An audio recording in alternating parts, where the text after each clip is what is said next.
You found the Rebirth Podcast. I'm Kate Brent, and I'm so glad you're here. This episode, we're going to go on a little bit of a journey about capacity and opening up to flourish. And I think this is up on everyone's plate. Everywhere you turn right now, you're hearing it. So if you are feeling that in your field, enjoy the episode. If you're wondering, well, what could I do? Walk, meditate, hug yourself, talk nicely. I work with people to untangle their stories so that they can open up and awaken the brilliance within. That phrasing, awaken the brilliance within, I talked about in a different episode, maybe 2 seasons ago. And it's this idea that it's an idea that you have the answers within.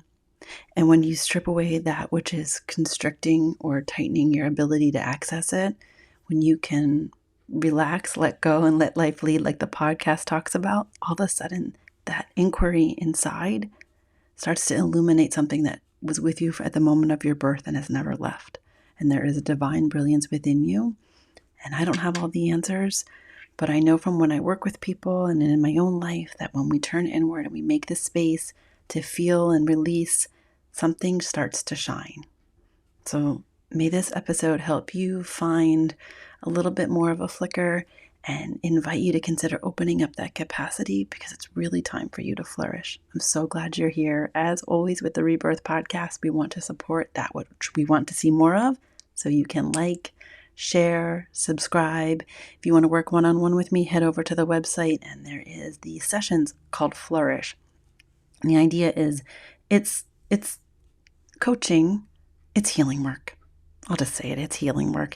And what you do is you work in these sessions to untangle those stories, and then you'll see it has a 5-day of follow-up, because what I've found is people get together and they talk and they feel really elevated, and then they turn towards their life and they feel like all the clarity was in that moment.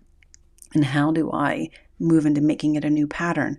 So what we do is we work one-on-one, and then I'm kind of like tech support with you, and you can expand that and you can do a one-off, or you could say, this is something I'm going to use to help create a new pattern. Because as we talk about in this episode of Napoleon Hill, what one person can do for the other is hold the vision.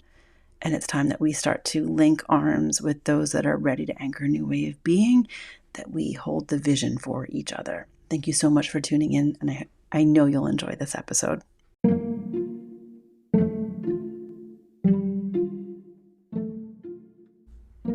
Did you know Rebirth is also a book? You can order it online or at any of your local favorite bookstores. Let me know how you find it. If you're curious about the Listen to Her sessions, they're specifically designed for intuitive clarity to arrive and resound over your daily noise and doubt. They gift you with available insight and inspired action, personally and professionally, uplifting your daily reality and collective frequency, because that's what magnetism does. If you're curious, go to katebretton.com where you can learn more. Now let's get back to the episode.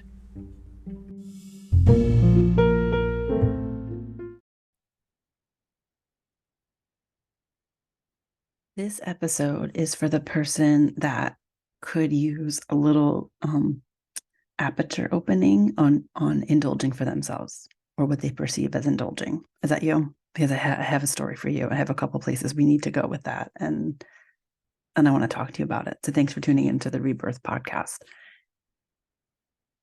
Let me give you the background, but I want you to be thinking about oh yeah, indulging, because I feel right now there is this current with so much that's going on in the world and so much that is difficult, that there's this pulse of, be happy with good enough. You're doing fine. There's so many others that are doing worse.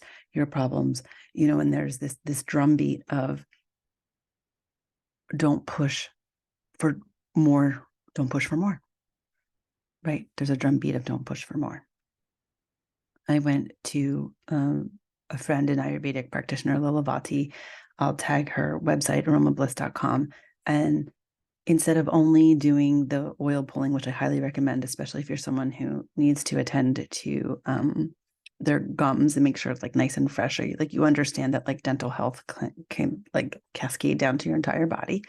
And I hesitated, and then there was this face cream that she has that's really beautiful, and it works really. I believe, because of Ayurveda and the intention with which, and this is one little side note I think is important. She makes products with intentionality from a lineal perspective, that human form is a gateway to your purpose. Your health is indicative of your ability to access your best self. It is a divine gift for you to cultivate and to steward. And so when you are putting something on or in your body, like food that's made from a farmer or something that is made with love, the intentionality and the frequency from which you're imbibing that affects the product, and it affects you, right? I mean, you could go to McDonald's. It's quote unquote, I would argue at this point, it's not really food, but you could go, or you could go, you get it. So no shade if you're eating. I mean, a little bit of shade, because at this point, haven't we all seen the videos that the burgers don't decompose? Okay, so going back to this. So I get this cream, and here's what I find is fascinating. I use the cream, and I'm noticing that it's like disproportionately working. And I thought about this idea of like capacity and what we might see as indulgence. I see this a lot with service providers. I see this a lot with mothers. So maybe I need to dial back what I'm seeing. I know massage therapists that can find all the time and the energy in the world to reestablish health for their clients, but have difficulty having the financial resources or their time to establish that for themselves. And because they love what they do, they're not totally out of alignment, but they're not flourishing. And I know there's phases of our life and phases of growth that's part of it. Like it's not an apex moment all the time, but sometimes we get into a rut and an establishment of this is as good as it gets. And we look outside of ourselves for confirmation, and we see others that are not thriving, or we have even more insidiously thoughts, subconscious thoughts running for whatever reason, generational, accidental, purposeful, installed in our programming that this pathway doesn't work, or this is as good as it gets, or it has to be difficult. And I saw Kate Northrup talking recently about finances, and she said, everyone's kind of on the bank of the river, but they're with their back to the river. And they're looking out saying, where is the abundance? Where is what I need? And it's behind them, because they haven't shifted their perspective of where to find it. And then I saw this like meme, and a cat was trying to get out one screen door, and there was like a second screen door like 3 feet away, but the cat wanted to go out. The screen door was sitting in front of, and the owner was saying, no, come right here, right here. Everything you want is right here. Everything you want is right. You just can you come over here? And then the person had put underneath the meme, like, is this how God feels talking to me? Like, if you could just turn your attention to me here, here's everything you need. So sometimes when you come and open in the capacity, you're like, oh, if I expected better and chose better for myself, because a lot of people that listen to this podcast have no difficulty understanding the preciousness in offering to others, right? It's about self. It's about including self. Then you can turn towards and offer at a larger capacity and be included. And when you included yourself, then we break apart this paradigm that in our society, the only people who are thriving are those that, work in, this is something that I'm deconstructing, like the real business, the other, the outside, the external, and not those that are here to create the change. That's you. If you're listening to this podcast, you're here to create the change. You're here to offer another alternative. So here's my non sequitur. I'm watching the Phillies because they're huge right now. I'm recording this on a game that, a lot of people would have perceived that they would have won last night. And I'm fascinated by baseball, one, because of my son. So I have a son that's interested in baseball. So now I'm interested in baseball. Luckily, he's interested in a team that I can find some passion with. They appear to be really great guys, and there's a lot of family forwardness. There is a really strong community ethic in the team. In fact, like one of them, his name is Castellanos. He always has his son after every time he goes around the base, and so we are, instead of I'm just gonna let that helicopter go over. Instead of being told that athletes or performance is outside of who we are as people, there's many aspects of this team that is including, without it being schmarmy, aspects of being a person, of a parent, of part of a team, of having fun. And it makes them really easy to engender yourself to them, because you can insert yourself into their joy, basically. There's a player by the name of Bryce Harper, and he has this he has a way of commanding himself in an audience that, if you are interested or partial to mindfulness and energy, you can see it. You can see when that man walks out onto a base that he's walking into a stadium of 40,000 opinions. And that is what is fascinating me about baseball, about a pitcher or a hitter, is that you are standing there with a single action and having 40,000 live opinions being placed upon you. And then in the social media world, you have all of these armchair warriors that also have opinions, and you get to read all of them if you want to. If you would like to make yourself susceptible to cascades of doubt and criticism, you could just log online and see all of this opinion about your performance from someone who's not putting in like even a hair worth of the effort that you are. I'm fascinated by that. I'm fascinated about the capacity for them to have a stronghold on their own mind, to lock in on a mindset of victory and perform. It's possible. I now understand also why in neurological discussions, and when people would always cite the visualizations of like Olympic athletes or professional athletes, and I was like, yeah, of course they use visualization. But now that I've watched these people, right, more than once come to bat and watch how different environments, arenas all affect, or for my appearance, just watching that engagement, they're demonstrating to us what we could be doing in our own lives, and we don't have 40,000 people that cascading their opinions upon us. We have like 10, 30. So when I'm watching Harper and I'm watching everyone have this opinion, I'm like, oh yeah, this is what we do, right? Like I remember my teacher saying, like, as soon as you make a commitment, expect a reciprocal force from the universe to come and knock you down to test your commitment. And these athletes are having that reciprocal force coming at them every time they go up to bat, right? And instead of seeing this idea that, like, if we were making the right choice, it would be easy, to fine tune the focus of opening our capacity that we deserve and can meet the energy of that which we're here to do. And Napoleon Hill talks about this idea that, first, Bob Proctor, do you know Bob Proctor? He talked about the idea of the law of non-resistance, and resistance is a signal that you are moving into a new arena. However, whatever you resist persists. So I guess part of that would be, if you're feeling massive amounts of resistance, compiling upon it and pretending that it's not there doesn't work. Knowing that it's there and choosing to do it anyway does.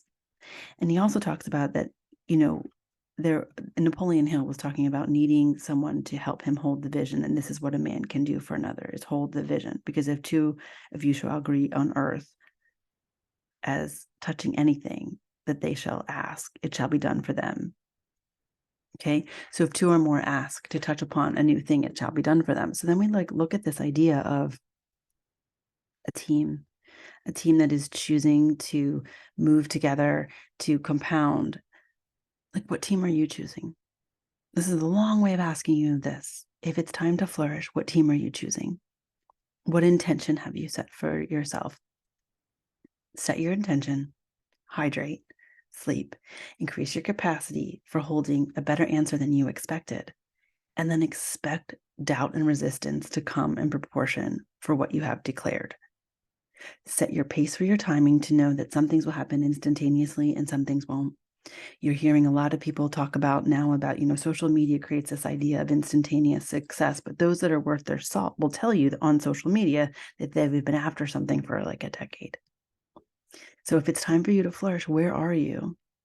Where are you in the placement of yourself? Do you have the capacity to hold which you ask for? Or are you asking for something, but then your capacity, your subconscious is locked in on the idea that that is too scary. So you're going to just be in a hamster wheel of asking for something that you really do not allow yourself to have the capacity to receive.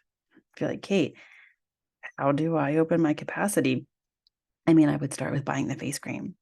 I would start with increasing the joyous state of your day and the small efforts that you place towards your body, showing her or him that you appreciate the ability that you're alive, to be here, to pivot, to reorient, to feel the cascading doubt of 40,000 upon you, to know that if you feel their doubt and you've been put into an arena where you have that much resistance, then you have the capacity to meet it, to hit it out of the park, as they say.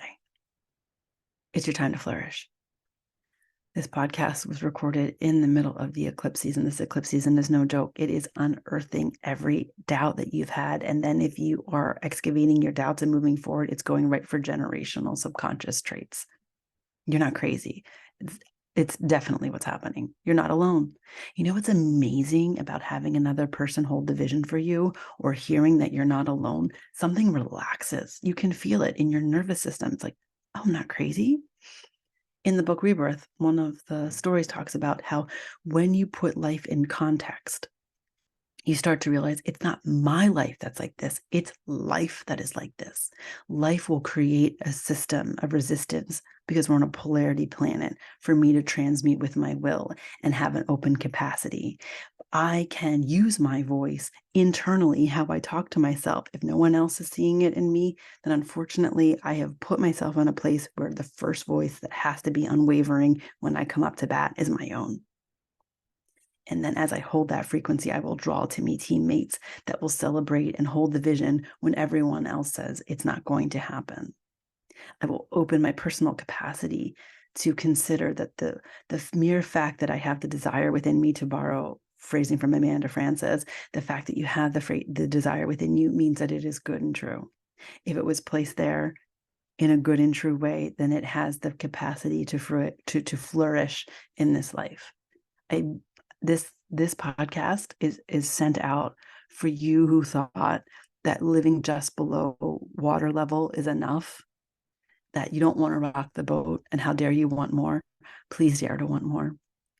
Because when you open that grid line of more, when you make the decision to open your capacity, you bump against the people that are next to you, and some of them might get agitated because you're actually quietly and energetically saying you can too.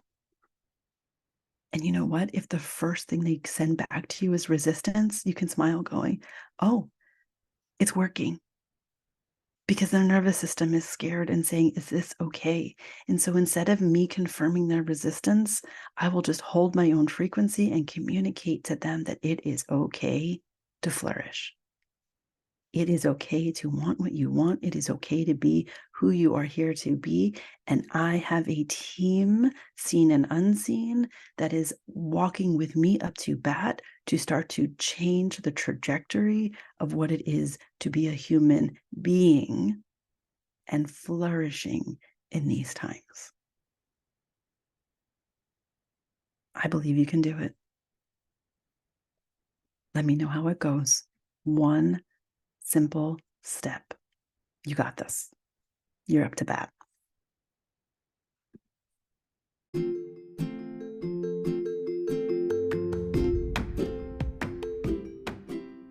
Thank you so much for being here on the Rebirth podcast. Where would we be without you? Do us a favor, share, like, subscribe, and if you're feeling especially generous and you really want this to be the kind of messaging that is all over social media, one of positivity and upliftment, give us a 5-star review wherever you enjoy listening to the Rebirth podcast.